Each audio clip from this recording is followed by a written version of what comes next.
Buenas tardes. Como verán en esta hojita que he compartido con ustedes, hay diferentes como que encabezados, y probablemente no vamos a tener el tiempo para cubrir toda la materia presente aquí. Pero si se fijan en todas las publicaciones, en los sitios de internet donde aparece el escudo de la iglesia y dice Iglesia Española Reformada Episcopal, casi siempre después de eso también encontramos unas palabras en paréntesis. ¿Qué son estas palabras? Comunión anglicana. Y por eso cuando estuvimos hablando hace unas semanas durante el tiempo de staff, que hacemos casi cada semana aquí, estábamos hablando de las diferentes posibilidades de temas para estas charlas del jueves y dije, pues me gustaría hablar sobre este tema de qué es la comunión anglicana. Primero que todo, debemos de reconocer en cuanto a los orígenes que la palabra anglicana es simplemente una palabra latina. ¿Y qué significa? Inglesa. La iglesia inglesa. Y por cierto, en español, Inglaterra es la tierra de los anglos o de los angli, o sea, uno de los ancianos tribus de esa zona. Entonces, las iglesias más ancianas que podemos reconocer en cuanto a lo que es la comunión anglicana hoy son las iglesias indígenas de lo que es hoy Inglaterra, Gales, Irlanda y Escocia. Y pensamos que según diferentes tradiciones que llegó el cristianismo a lo que es hoy Inglaterra tan temprano como el primer siglo. Hay algunos mitos que dicen que José de llevó el cáliz allá. Eso históricamente desafortunadamente no es cierto, aunque es un tema excelente para alguna película que se ha hecho. Pero ciertamente el cristianismo llegó muy temprano a lo que es hoy Inglaterra, que es el origen de este nombre anglicana. Bueno, pues ¿qué pasó? Por muchos años, por supuesto, la iglesia anglicana o la iglesia de Anglia y las otras iglesias a su alrededor, Gales, Escocia, Irlanda, estaban en plena comunión con la iglesia de Roma. Pero decir que la iglesia anglicana se fundó en el siglo XVI es completamente incorrecto históricamente, no es el caso. Ha habido una iglesia anglicana, una comunidad cristiana anglicana en Inglaterra y también los otros países a su alrededor, como he dicho, probablemente desde el primer siglo, sino quizás el segundo siglo. Pero sí estaba en plena comunión con Roma. Pues, ¿qué pasa? Y no voy a meterme muy profundamente en este tema de la reforma inglesa, aunque podríamos hablar de ese tema durante toda una hora fácilmente, ¿verdad? Pero el caso es que en 1534 el Parlamento inglés pasa el Acta de Supremacía y dice que ya el poder supremo en Inglaterra ya es el rey, ya no va a ser el Papa de Roma. Entonces eso podemos identificarlo como un año muy específico donde la Iglesia de Inglaterra ya viene teniendo un carácter más independiente, más autónoma, aunque por supuesto después bajo otra reina se unió otra vez y después se separó, pero bueno, esta separación principal podemos identificar el año 1534 como un año importante. Otras fechas, en 1711 estaba la Iglesia Episcopal de Escocia. Esta es otra palabra importante. Anglicana tiene que ver con una tierra, un pueblo, una herencia que viene de parte del mundo, de Anglia, o sea, Inglaterra, pero hay otras iglesias que usan la palabra, como nosotros, la palabra episcopal.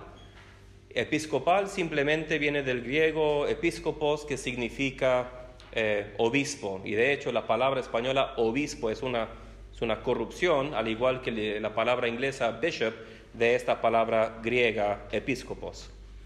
Entonces, la palabra episcopal, como con la iglesia episcopal de Escocia, simplemente viene siendo una descripción que no tiene que ver con la tierra o el pueblo, sino una descripción de cómo es el gobierno de la iglesia. O sea, es una iglesia que tiene obispos, presbíteros y diáconos. Pero después ocurrió algo muy importante, que realmente podemos decir que fue un paso importante en cuanto al nacimiento de no simplemente una iglesia anglicana, una iglesia de Inglaterra, sino de una comunión, porque el tema aquí no es el cristianismo anglicano o la iglesia de Inglaterra solamente, sino que es una comunión anglicana. ¿Qué significa esto? Bueno, los ingleses por muchos años tenían colonias en todo el mundo y, por ejemplo, tenían, no sé si lo saben, 13 colonias en Norteamérica, ¿verdad? Pero ellos rehusaron muchas veces, aunque había mucha necesidad pastoral, rehusaron consagrar un obispo y mandarlo a estas 13 colonias, ni siquiera un obispo. Entonces, lo que pasaba durante este tiempo colonial, en lo que hoy es los Estados Unidos, cada vez que se ordenaba un hombre como diácono, tenía que irse a Inglaterra y regresaba. Y después, para ser ordenado presbítero, tenía que irse otra vez a Inglaterra. Esto no era una cosa conveniente ni fácil, era una cosa bastante peligrosa hasta en esos días. Pero bueno, ¿qué pasa? Hay una guerra revolucionaria y estas colonias dicen vamos a hacer un país y forman lo que hoy es los Estados Unidos de América. Cada estado tenía su iglesia, y de hecho no usaron la palabra diócesis hasta más tarde. Era la iglesia de Massachusetts, la iglesia de Georgia, la iglesia de Maryland.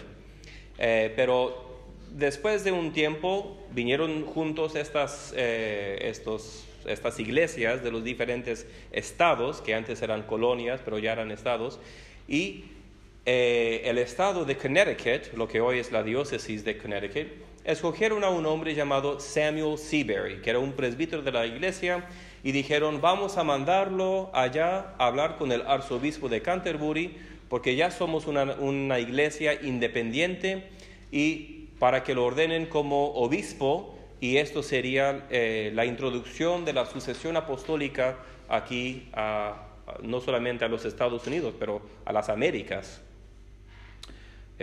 norte y sur.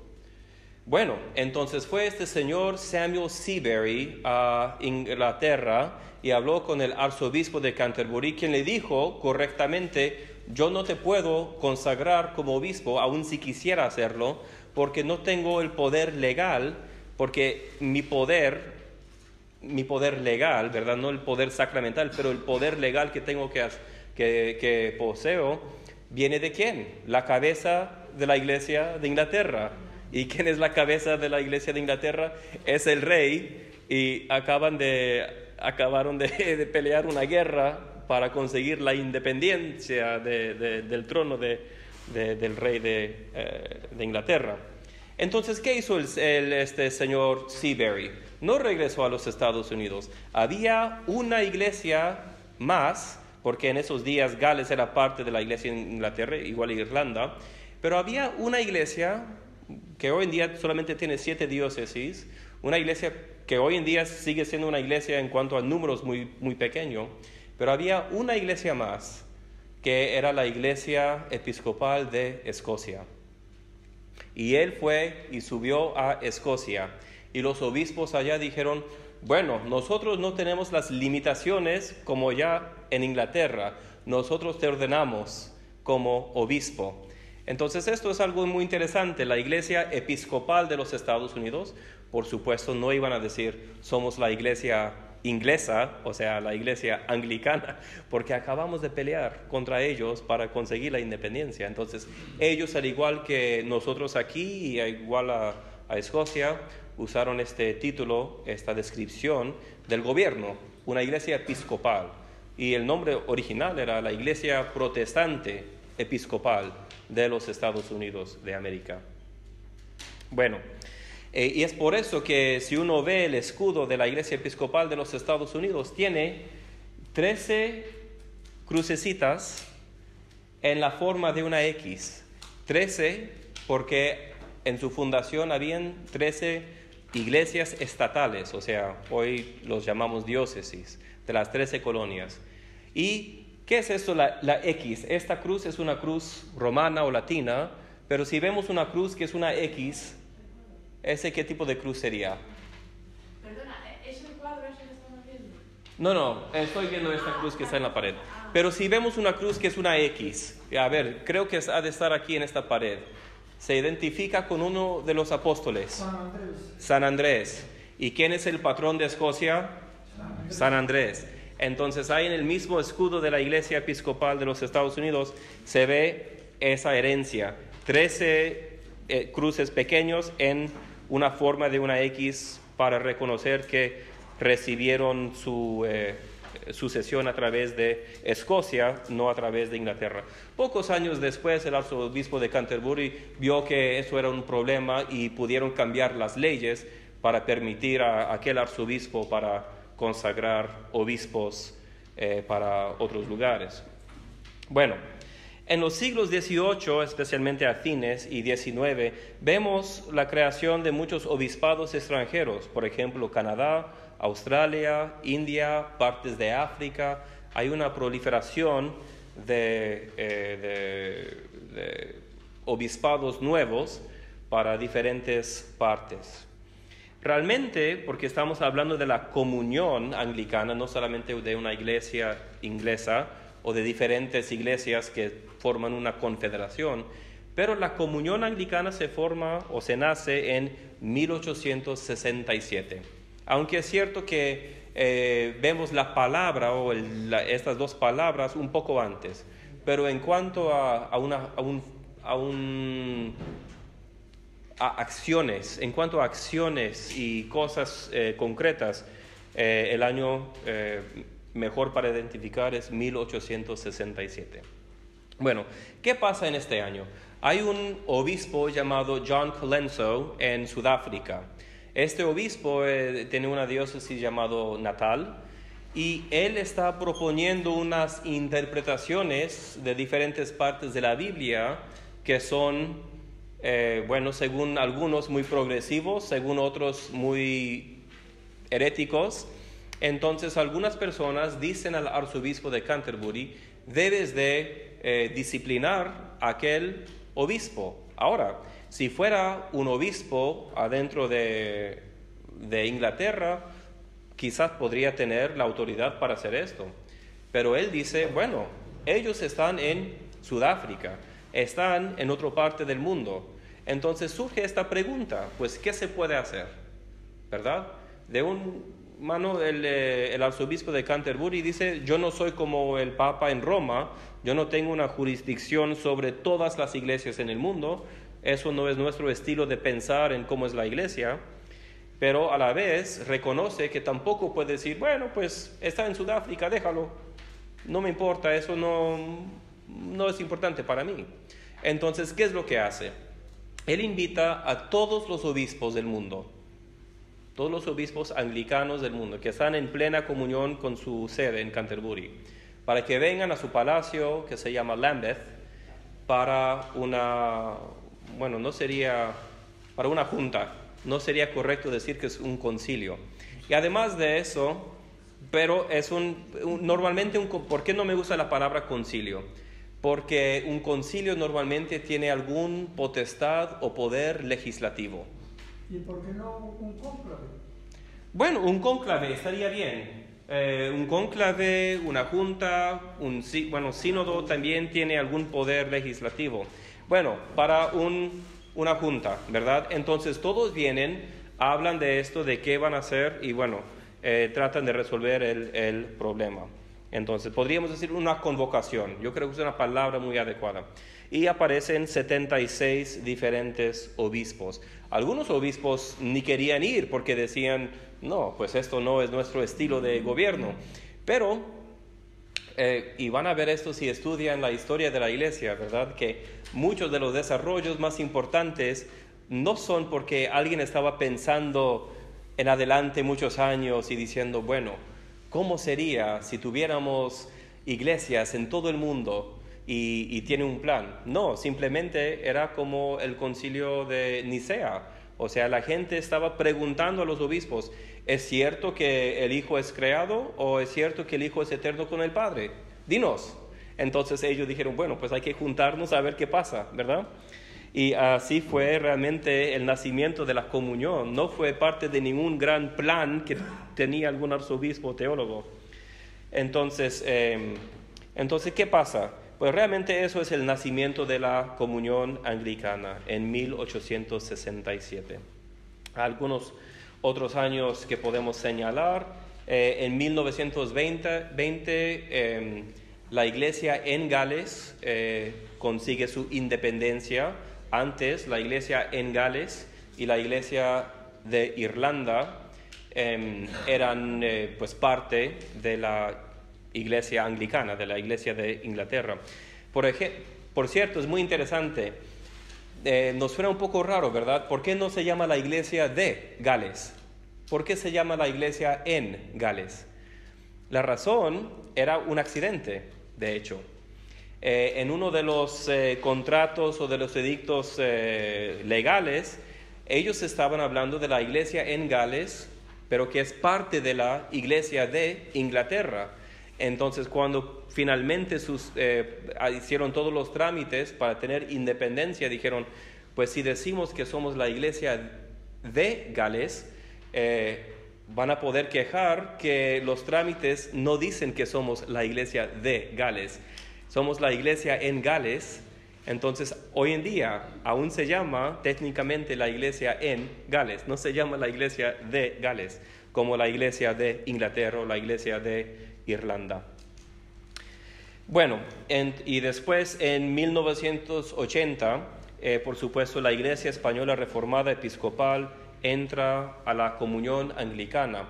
Por supuesto, antes de esto, la IERE ya estaba en plena comunión con muchas de las diferentes provincias del mundo anglicano, pero en 1980 la IERE entra en plena comunión con todas las iglesias.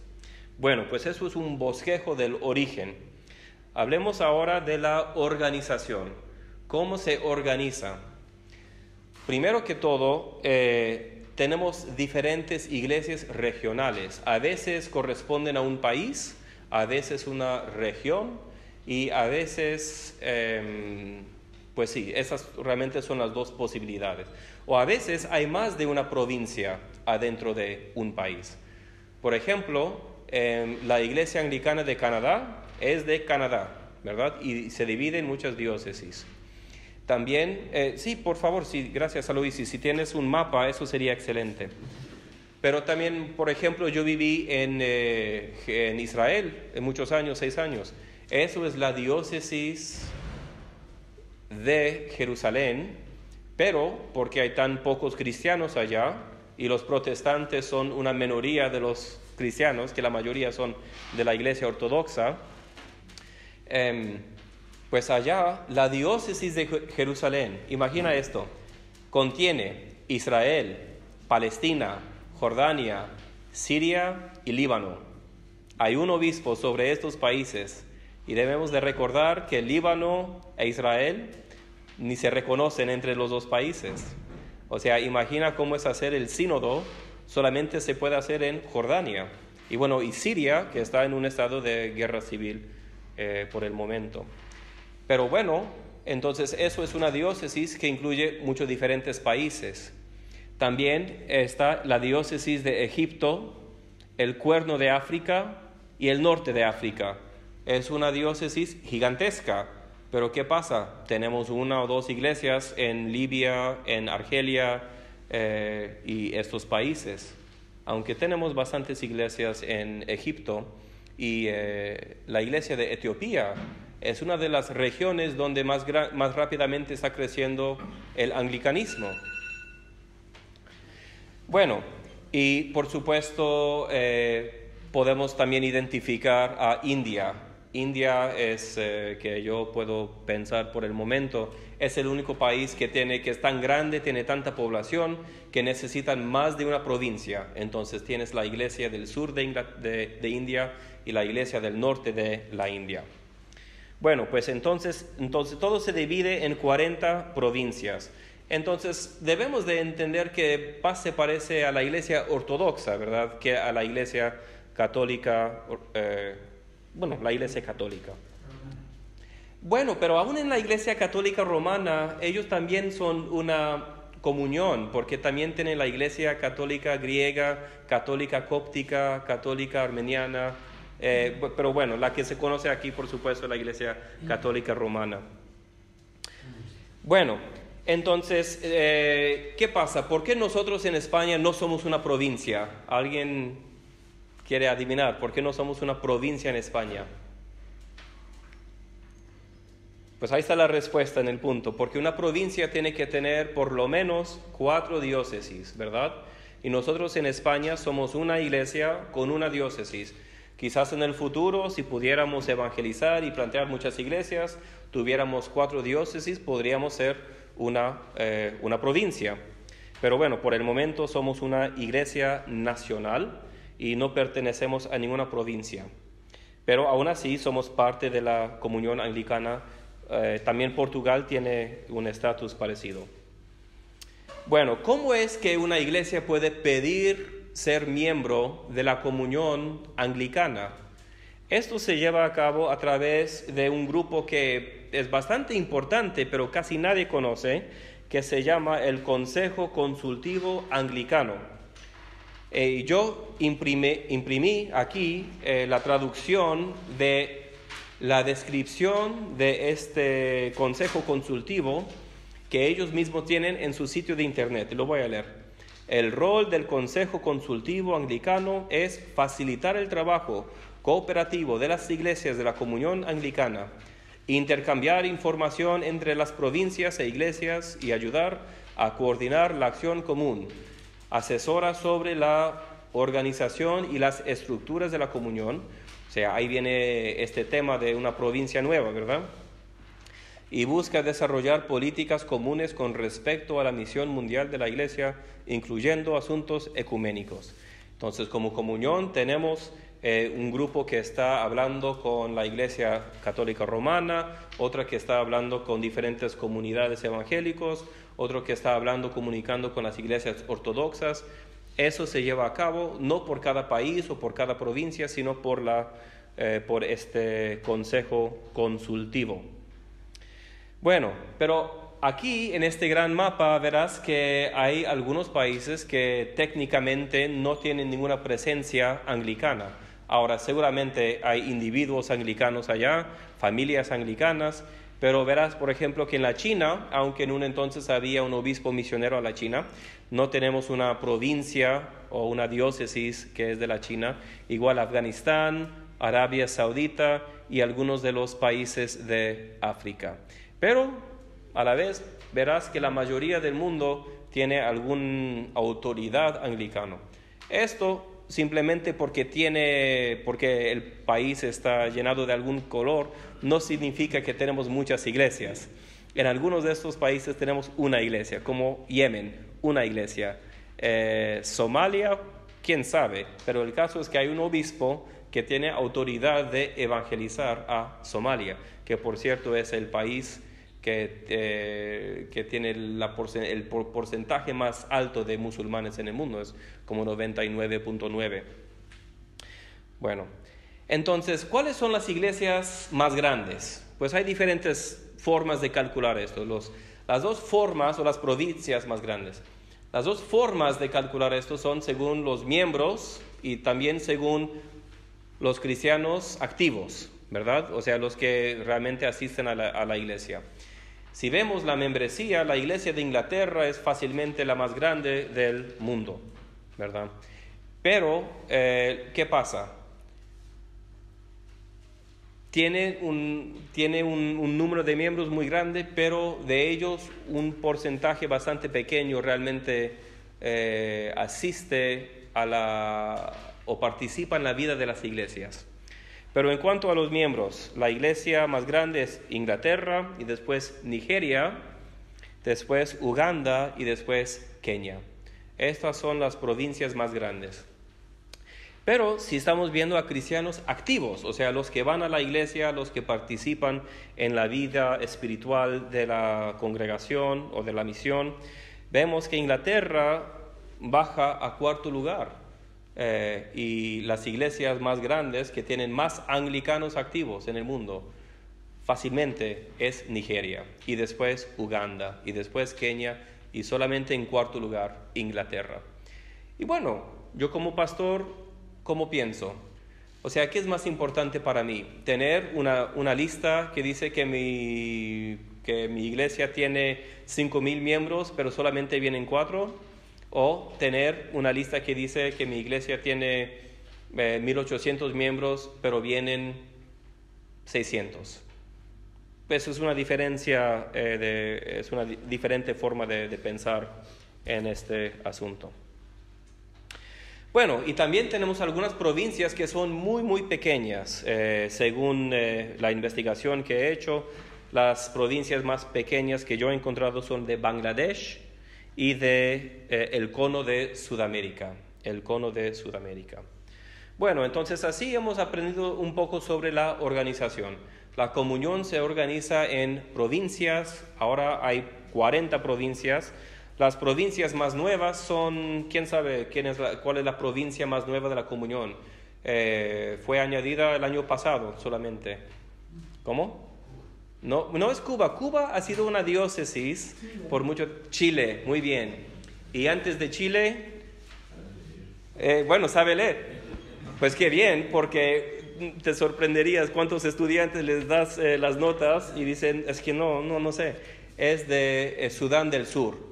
Antes Sudán del Sur era parte de la provincia de Sudán, pero por supuesto por razones culturales y lingüísticas también se ha hecho su propia provincia. Sudán del Sur, probablemente uno de los países, definitivamente uno de los países más pobres de todo el mundo. Pero ahí está la comunión anglicana. Bueno, entonces hemos visto un poco sobre el origen de esta comunión, hemos visto un poco sobre la organización de la comunión. Vamos a ver lo que es la unidad anglicana. La unidad anglicana. ¿En qué tenemos unidad? Y en algunos asuntos no tenemos unidad. Y no estoy aquí para decir que esto es bien y esto es mal, simplemente para dar una descripción de el estado de la comunión hoy en día. Lo que tenemos en común. Primero que todo tenemos los sacramentos, los credos y la ordenación en común. Y eso es mucho que tener en común. Por eso somos una comunión. Eso es lo que nos hace diferente a otras confederaciones o comunidades como de bautistas y de luteranos que son amigos de nosotros y trabajamos con ellos cuando quieren trabajar con nosotros.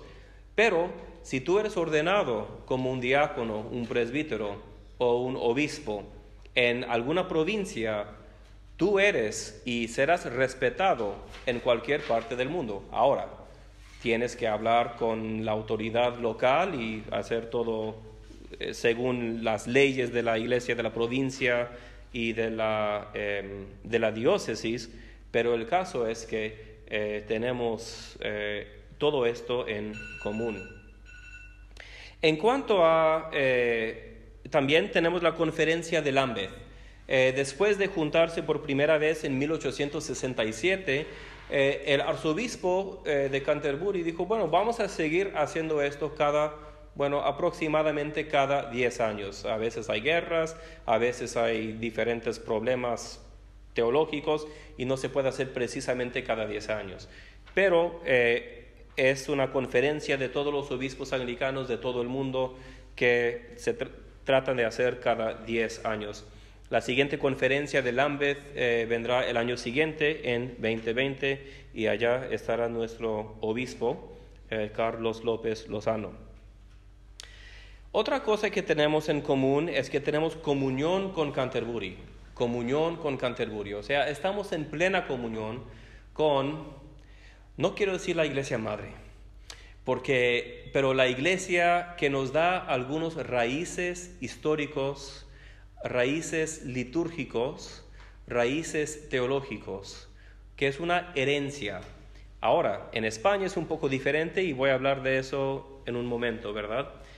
Pero estamos en plena comunión con el arzobispo de Canterbury, que ha sido históricamente, lo han llamado primer inter pares, o sea, el primero entre iguales. Es como tener 5 hermanos, pero el mayor de ellos no tiene autoridad para mandar a los otros hermanos, pero tiene algún respeto por ser el mayor de ellos. Bueno, eso está funcionando muy bien. Le pueden preguntar al arzobispo Justin Welby y él te puede contestar si está funcionando muy bien o no. Algunos, por supuesto, estamos hablando de una comunión de 70 a 80 millones de personas. Entonces, bastante grande. ¿Sí? ¿Tienes una pregunta? Sí, hoy día, ¿qué es el papel o la autoridad de la reina de Inglaterra?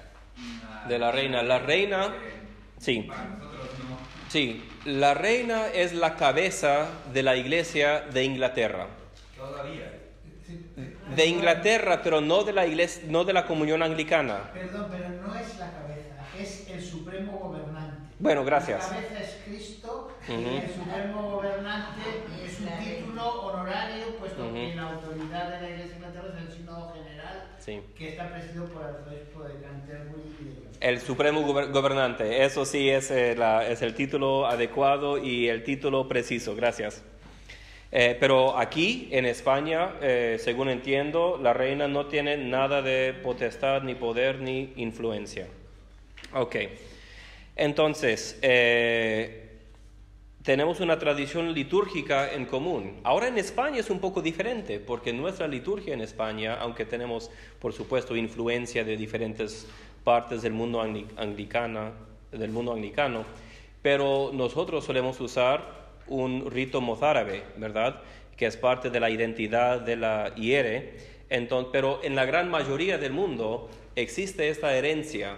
O sea, es como un árbol que viene del libro de oración común de 1662 y después en cada lugar del mundo va cambiando, va siendo editado, va siendo alterado, pero existe como una semilla en común, aunque otra vez en España esto no es el caso porque tenemos una liturgia anciana antes de que importaran la liturgia de Roma o la liturgia latina aquí, que es el rito mozárabe. Pero eso es la excepción.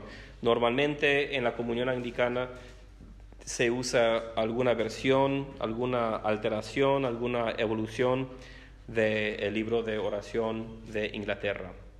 Y también tenemos una unidad histórica, ¿verdad? Bueno, pero ¿qué es lo que no tenemos en común?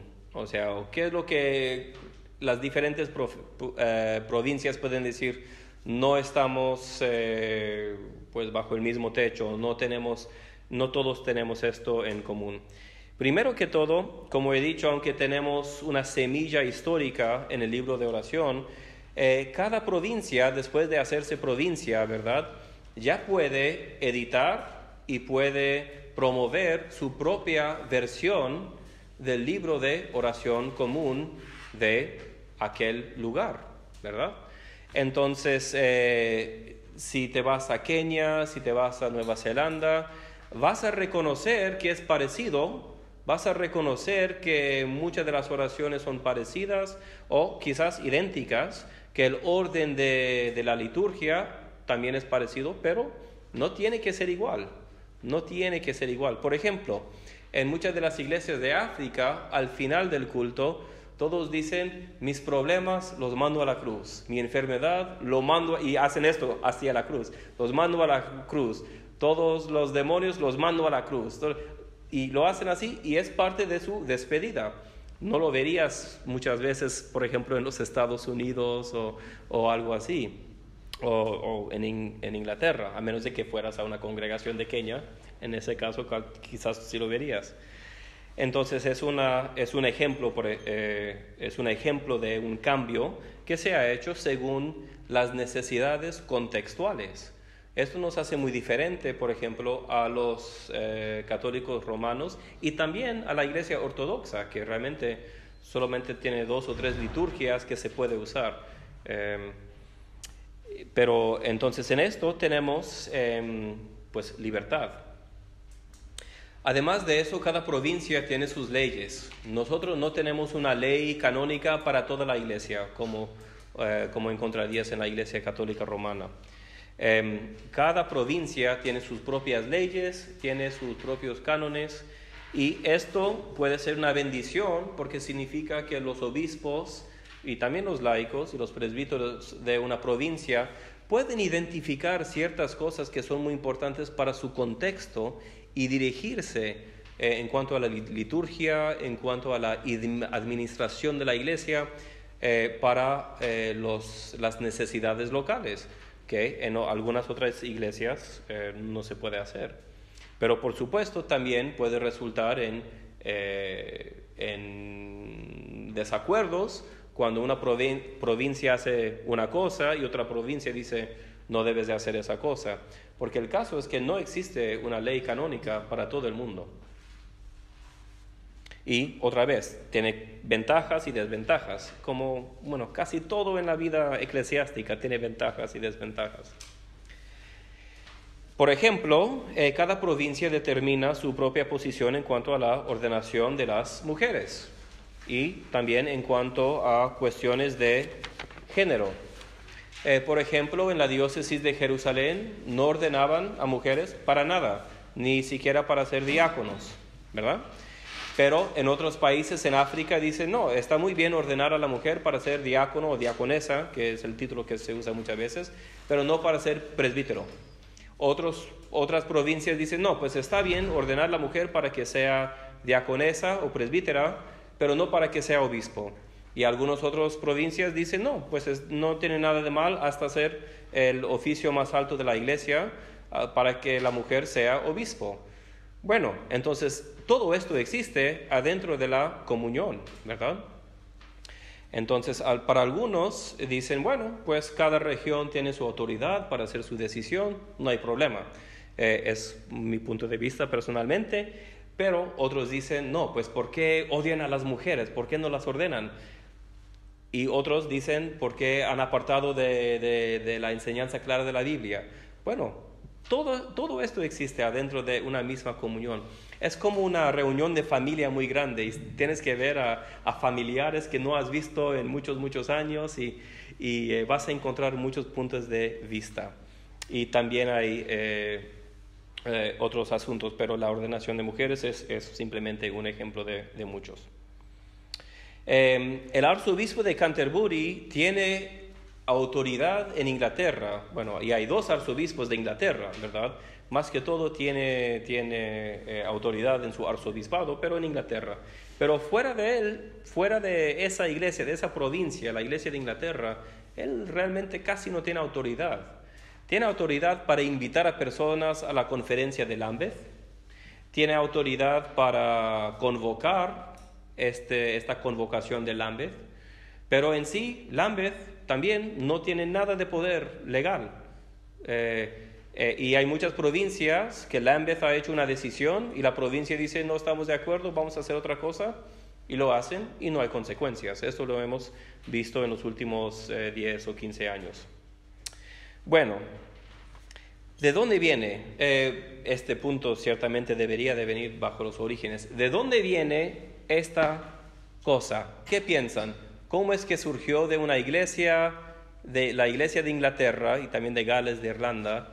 ¿Cómo surgió que tenemos una presencia de entre 70 y 80 millones de miembros a través de casi todo el mundo? El imperio inglés.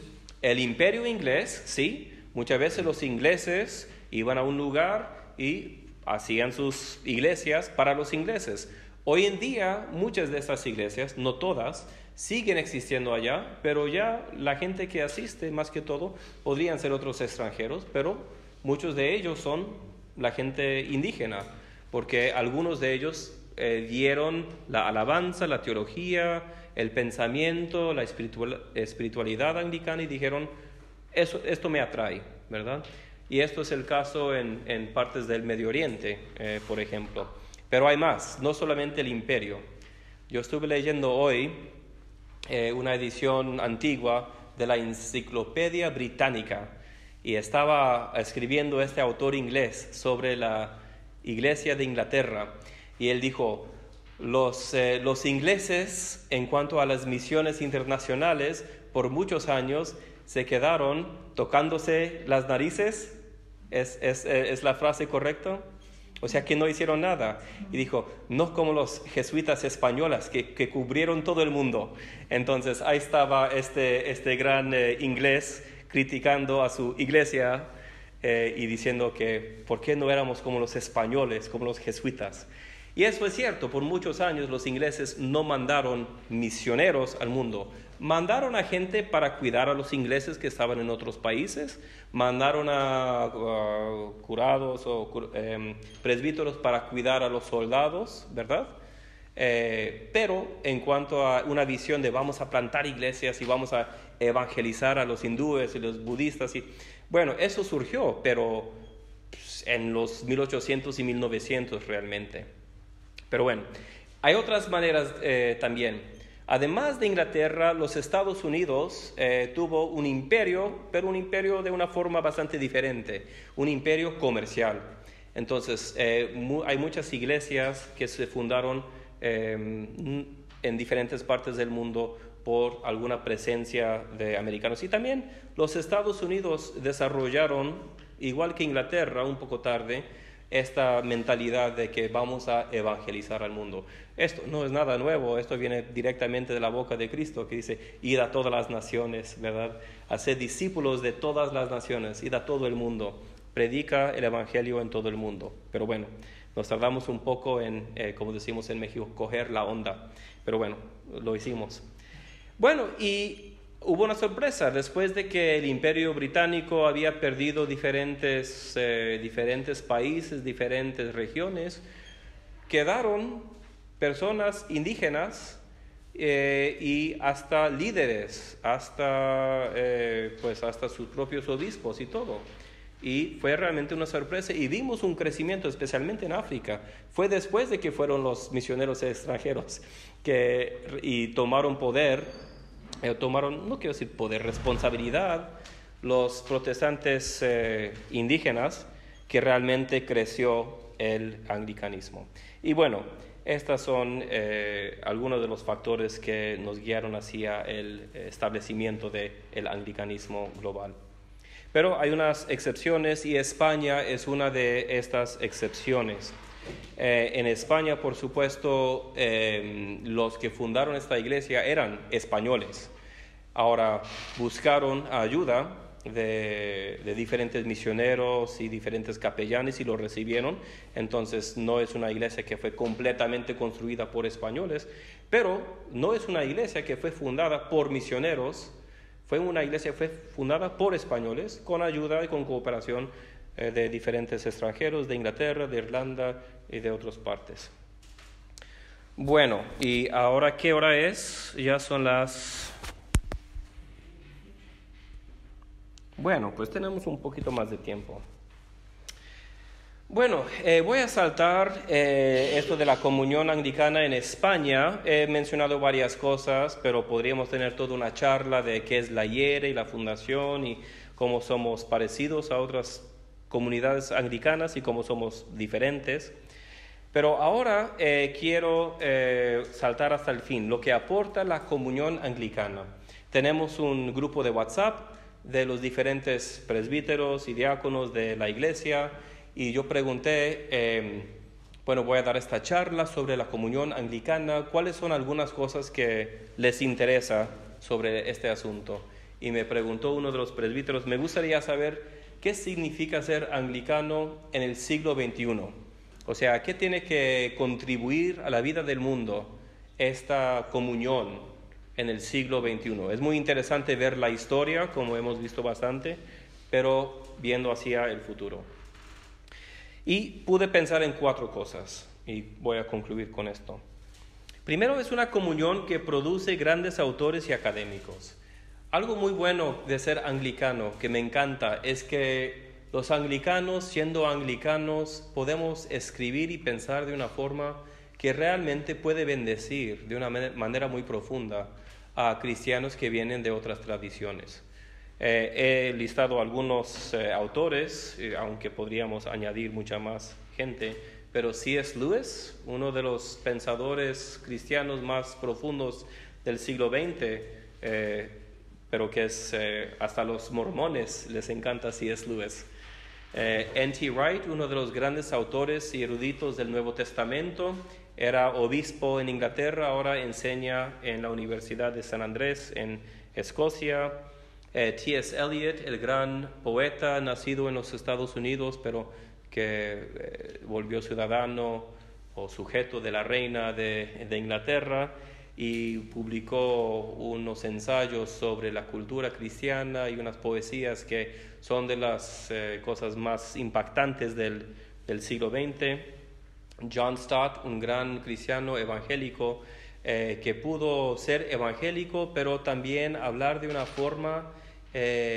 forma amigable y comunicar con personas que tenían diferentes trasfondos de una manera que muchos evangélicos pues les es difícil hacer, y también un gran autor que escribió muchos libros. También Leslie Newbigin, esta figura quizás no es tan conocido, pero es uno de los grandes misionólogos del siglo XX. Él fue del Reino Unido a la India en la parte temprana del siglo XX, a medios del siglo XX, y ayudó en la fundación de la Iglesia de India del Sur, y fue un obispo. Y él tuvo que pensar en qué significa esto, yo ser un obispo cristiano entre un pueblo de hindúes y musulmanes. Y realmente fue uno de los primeros realmente en pensar de una forma muy profunda, desde un punto pastoral, pero también académico, que no es una cosa fácil de hacer, de qué significa dar testimonio de una forma llena de gracia, pero de claridad, a un pueblo que no es cristiano, del Evangelio. Y después, cuando ya era viejo, regresó a Inglaterra, creo que era Escocia, pero regresó al Reino Unido, y él dijo: yo he estado fuera de este país 40 años, yo siento que estoy en una misión nueva, siento igual que como me sentí hace 40 años cuando me fui a la India, porque la cultura ha cambiado tanto. Y bueno, estos solamente son algunos ejemplos y podríamos añadir muchos más. También somos una comunión de liturgia, sí, no de leyes. A veces tenemos problemas porque no tenemos leyes o no tenemos disciplina, pero es una cosa muy bonita tener una liturgia en común. Las otras tradiciones que nacieron de la Reforma Protestante muchas veces tienen un catequesis, ¿verdad? Esto es la confesión de Augsburgo, esta es el catequesis de tal y tal lugar. Bueno, nosotros tenemos estas cosas también, ¿verdad? Pero más que todo tenemos una liturgia que nos une. Es una idea diferente. 3, me encanta que no somos una comunión esencial. ¿Qué significa? No significa que no somos importantes, pero me encanta como presbítero decir: nosotros no somos la iglesia verdadera y única que fundó el Señor Jesucristo. Somos parte de la iglesia santa, católica y apostólica. Y con eso estoy contento. No tengo que decir que somos la verdadera iglesia y los otros quizás son hermanos separados, o quizás a través de la gracia de Dios pueden ser salvos, pero somos la verdadera y la única iglesia. Me encanta que no tenemos que decir eso. Uno de los arzobispos de Canterbury en un entonces dijo: bueno, me encantaría que algún día pudiéramos, a través del ecumenismo, simplemente dejar de ser anglicanos y todos ser parte de la Iglesia Católica, Apostólica y Santa, y con eso está bien. Y la última cosa es que somos una comunión que trata de balancear lo que es local con lo universal, lo que es contemporáneo con lo que es histórico. Lo hacemos a través de nuestra liturgia, de nuestra comunión, de nuestras conversaciones ecuménicas, y a través de diferentes conversaciones a través de diferentes provincias. Bueno, con eso creo que estamos bien. Eso es 51 minutos y comenzamos un poco tarde, y quiero dejar un poco de tiempo para preguntas y comentarios.